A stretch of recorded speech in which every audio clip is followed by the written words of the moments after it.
Alright, if you could change anything about the way you were raised, what would it be?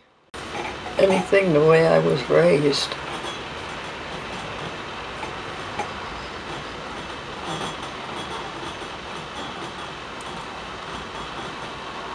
I don't suppose it would be much, because whatever it was they did, they were pretty good parents. My parents were good parents. Was there anything they did you didn't like, or you think maybe gave you a bad habit, or something that happened to you that was particularly bad you wish you could erase, or... Or anything you could erase.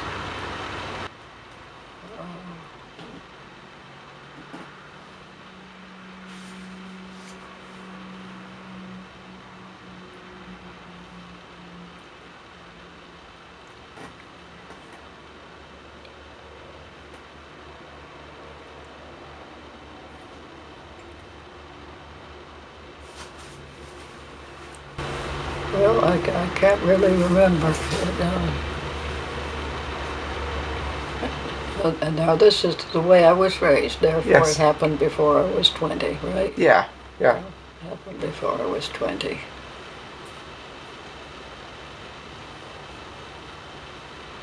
What about where you lived? Are you happy you grew up where you grew up?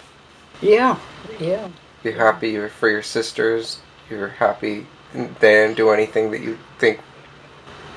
Well, we occasionally didn't think the other guy was right. Oh, all right. There's one that possibly would have been nice but when we came time for my sister to go to high school, I went to the town for 8th grade, and we drove a horse and buggy to school. And it was cold in the winter, really cold. And we had to take care of the horse. And when you got to school, you clean the horse hairs off your skirt, that sort of thing. Would have been nice if one of the neighbors' mother drove the kids to school and back. We drove ourselves to school and back. Now when you say drove, did the neighbor have a car? My folks had a car, yes. Okay. But we had a buggy. When you say buggy, horse and buggy, okay. And a buggy. But your neighbor had a car they could have taken you in? Yes, they could have. The two neighbors could have got together. But you'd suppose that maybe they would have, because we were the same age as their kids. Did they drive their kids to the school? Yeah. Were they far? I'm sorry? Were they far from you? Well, no. No, they were the nearest neighbor. Well, they should have driven you. No, I didn't want the neighbors necessarily. I wasn't feeling critical of the neighbors for doing it. But the only thing would have been nice if conditions were so that we could have ridden to school. Your Gramps folks drove him to school always, except when he was warm enough to ride a bike. When it was warm enough to ride a bike, they rode their bikes.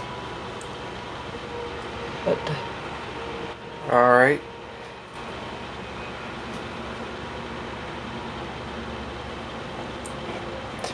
This next question is kind of bizarre, because it says, in a short time frame, but using as much detail as possible, summarize your life story. oh, That's a bit of a... as briefly as possible, and I was Be brief, but give me details. Oh, You're going to miss your plane. Exactly. Exactly. Briefly as possible, summarize your life story, but give me details. I guess what they mean by details is, like, use names and places, and say I was raised in a house. I had parents. I was raised in a house. I had parents. Don't say that. What? Don't say that. Give details. Oh, I was going to say, we were farm people, that my parents were farm people, so as we grew up, we had always had chores to do as part of the farm work, which was suitable for our age. And let's see, what else did we do? Uh, How old were you we when your were, sisters were born? oh, I was 15 months old when my older sister was born. I was 4 when the second one was born, and 9 when the last one was born.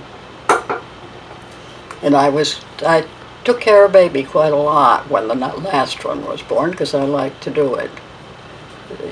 I remember I used to change her diapers, and at the time they were triangular ones, not the way they are today. Well, shoot, you don't even wash diapers anymore. Nobody does. And as we came along, well, as I got up to, I don't know, maybe 7, I had a few piano lessons, and I got up to be about 12, and I took violin lessons because I didn't care about doing the piano.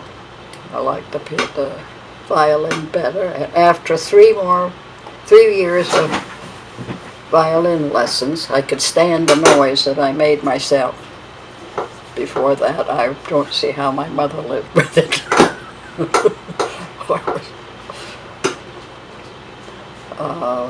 Let's see. We belonged to a 4-H group at 10, so we did projects.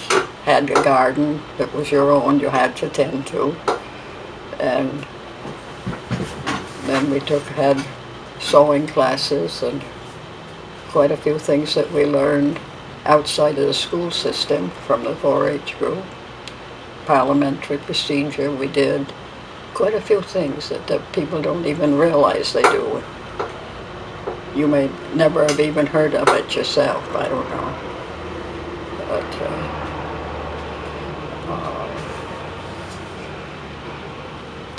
what else did we do?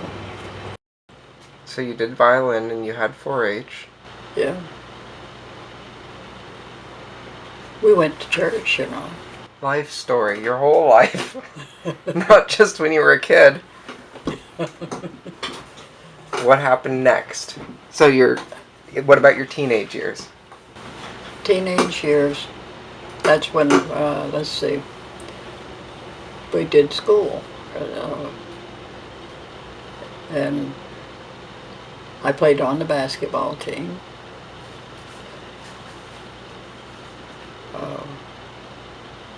I was a good student. Valedictorian, which is worth saying something, so you know. And,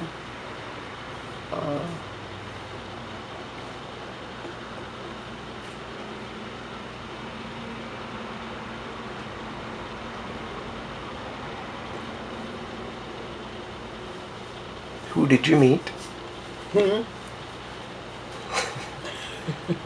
You met someone very important in high school. I did.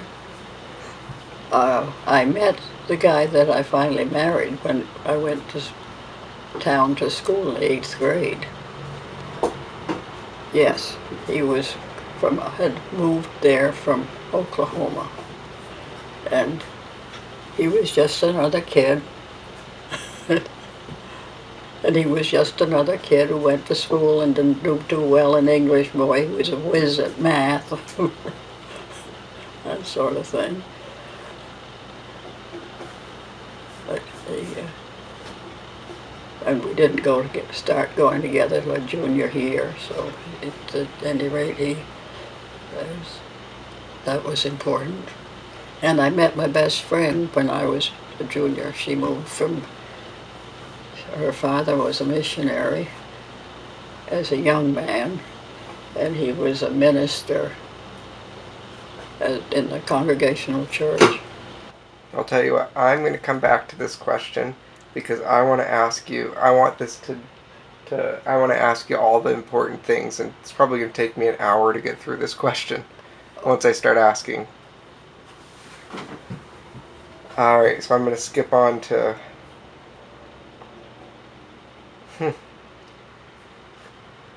In life, if you could have any extra ability or quality that you didn't have, what do you wish it was? Ability to speak publicly. I wanted to be a teacher of a phys ed class, and I went 1 year to college to learn.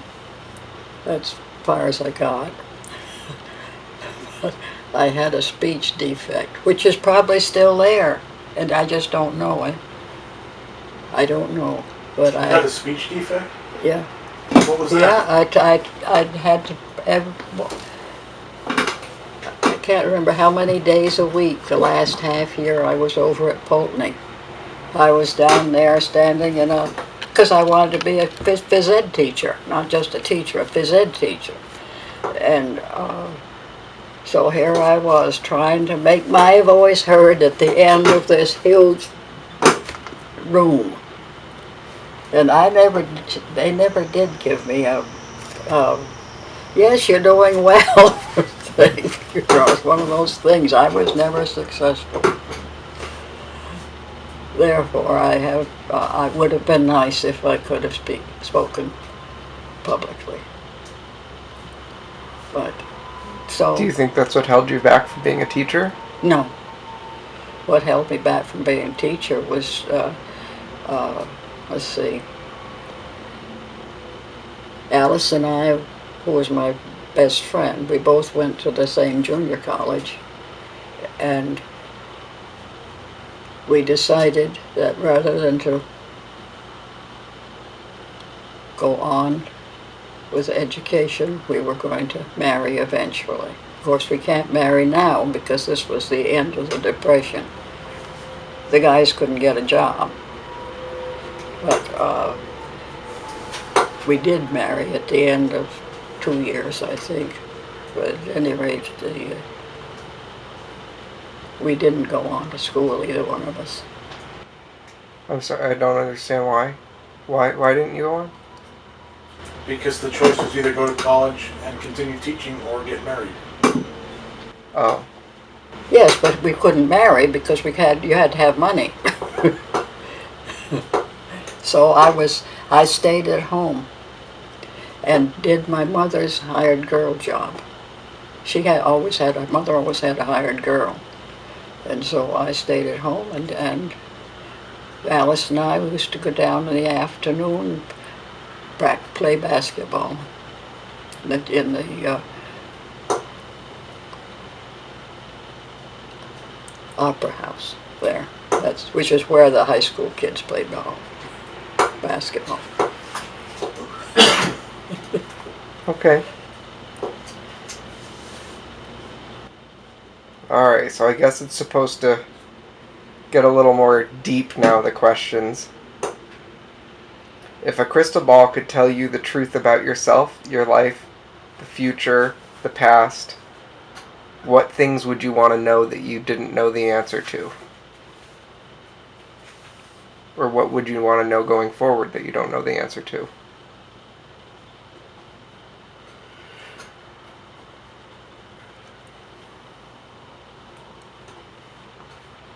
I'll phrase it both ways. If a crystal ball could tell you about your past, anything you wanted to know, what would you want to know that you didn't know? About my past? Some unanswered question.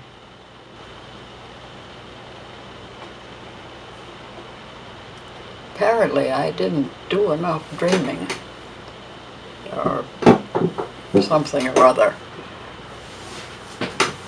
I didn't spend enough time in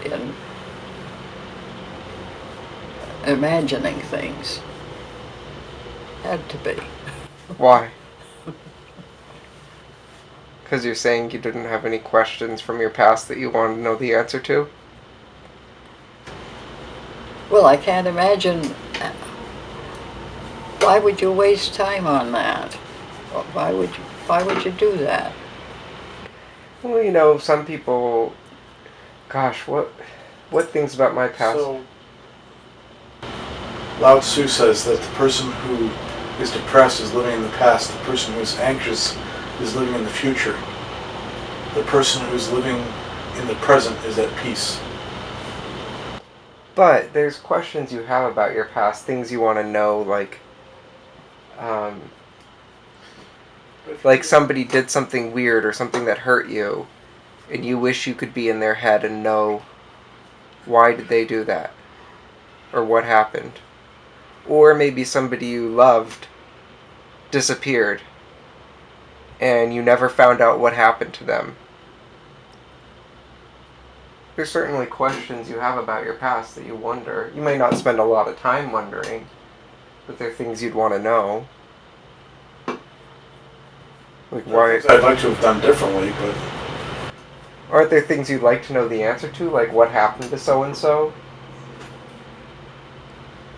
That's true. You would. almost every time I found out what happens to so and so, it hasn't been good. Yeah. That may be true, but you still wonder. Yeah, you do, but you wonder and then go along about what you're doing. Yes, that's correct. You do wonder and then go along what you're doing. Can you think of, just And if you were to think of and I anything? don't dwell about enough so that I remember it. Maybe that's my problem, is I'm forgetting quite a lot of stuff. No. I doubt that. I think you probably just don't, like you said, you don't dwell on it long enough to wonder about it. Yeah, Or long enough to remember it. yeah. Alright, how about your future? Is there anything you'd like to know moving forward? That you worry about? I know you worry. Well, I am bothered about this, that I go to church. I am really thankful the church is there. And I would like to do a service at the church, something that would be helpful, besides just paying my, I put my money in the, whatever. And that one I can do. But the service that is helpful to others, I have tried several different things at the church and haven't been successful.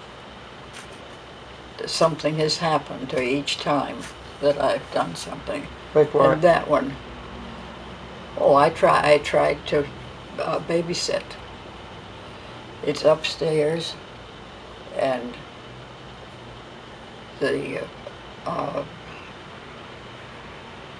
I was successful one day. Everybody was pleased with what I did, and I came back several different Sundays, and then I can't remember, something happened and I couldn't do it anymore for quite a while. And I can't, there's a lot of things that I could do that right now I could go down with them with their truck that they run through the hard-bitten corner of Yuma and rap on people's doors and say, is there anything you need? And if they need blankets, or if they need heat, or if they need food, you're in a truck that can provide, that's, folks have put stuff in it and you can help distribute it. That sort of thing. And there's this church does quite a lot of that. But I'm not successful because right now the reason is because I cannot drive. I just plain can't drive. I can drive but the only problem with my driving is my own reaction time. I'd be hurting me and somebody else if a quick decision needed to be made. And so I don't. At any rate, I think I answered that question. No, you did. Yeah. You did. Wipe your eye. Oh. Your eyes just. Well, now, I tell you, Justin, now this goes back to when Gramp died. That eye has dripped a lot ever since. And you sit there in church sometimes going, People think you're crying. right, of course they do. But Shirley sits here, so I don't, she probably knows it. She's never said anything, neither have I. Oh, well, I just don't want anybody watching this to be thinking about the dripping of your eye. Oh, I want them to be okay. listening to what you say. Yeah. You never wiped it, you took the tissue and held on to it. Oh, Alright. sorry. Okay, there we go.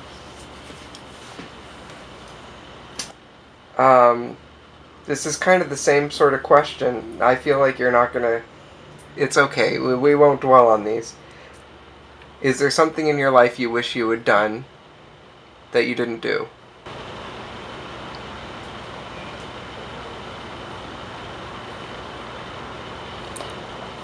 I think everybody has some regrets.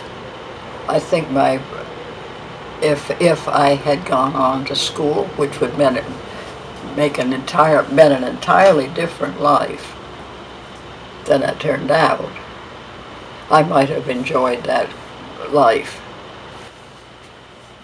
And we know why, because it asks why didn't you do it, but you didn't do it because you got married. Yeah, that's right. Okay. What is the greatest accomplishment of your life? The greatest accomplishment. I've got one that I'm proud of.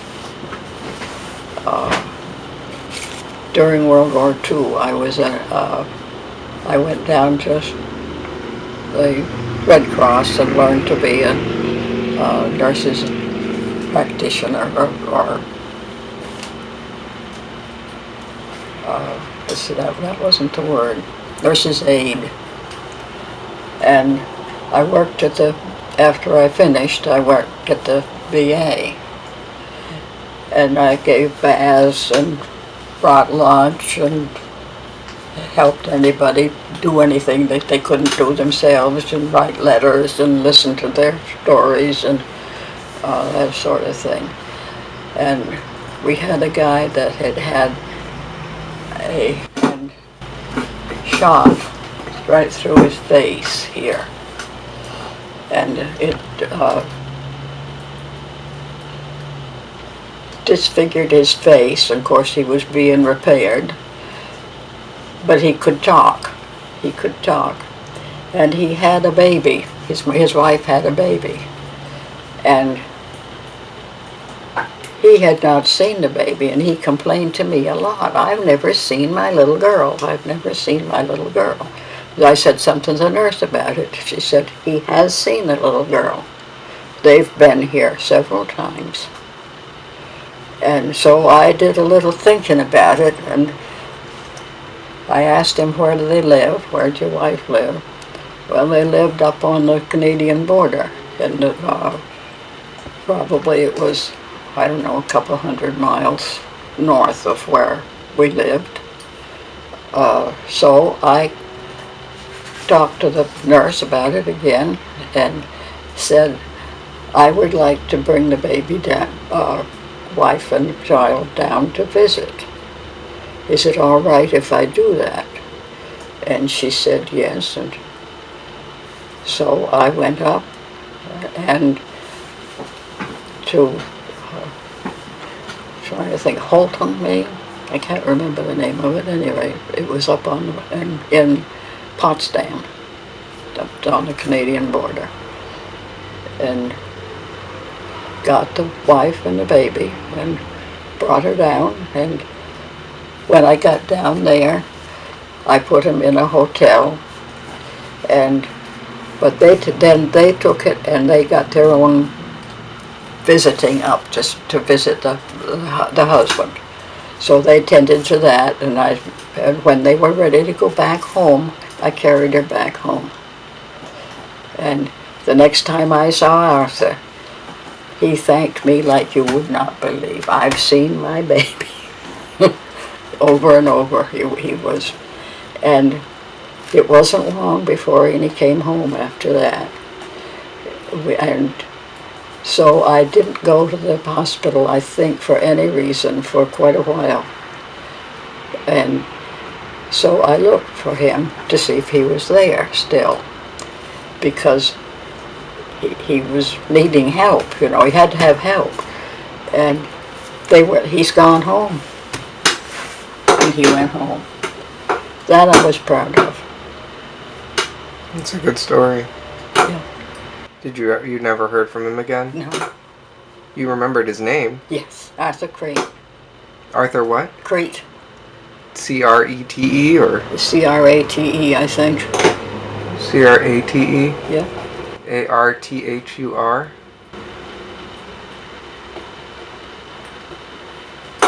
Arthur? Arthur, yes. Yes, And where was he from? Potsdam. Malone. I'm sorry. And where's that? It's up on the border. It's in New York. In New York on the border? You want to see I've got a New York map if you want to see where it is. Oh, that's okay. Yeah. And do you remember any other details about him? So he was in World War II. Yeah, it was World War II. Do you remember his wife or child's name? No. Mother came too. The mother of it would be the grandmother of the baby. So it was a mother, but when they came, the mother and the daughter and the baby came, all three of them. Because I think it was her pocketbook. Because they were, you know, he was a private, he didn't have very much money. And at any rate, I drove them down, and they insisted on paying a meal on the way.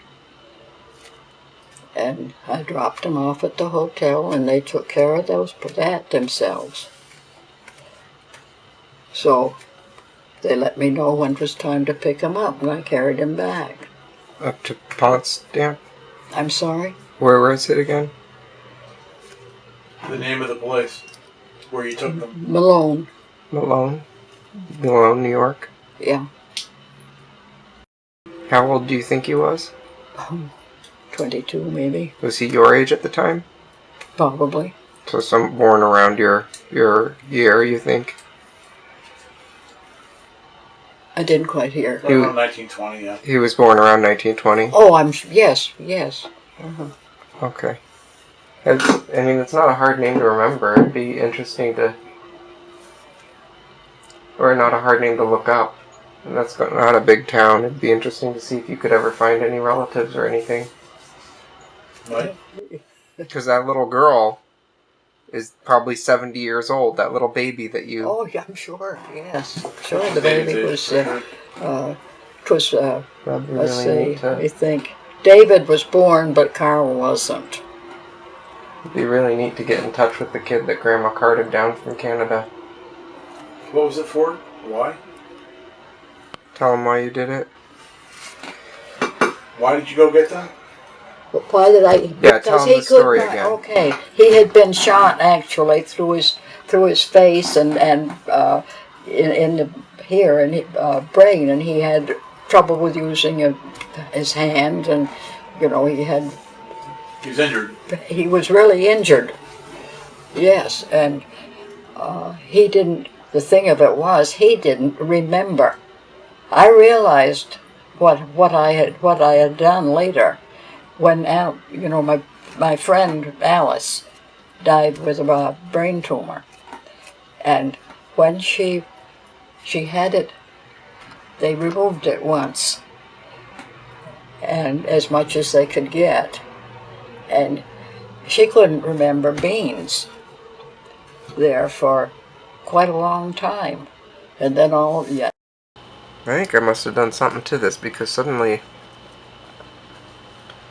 the video shape got weird. Yeah, why?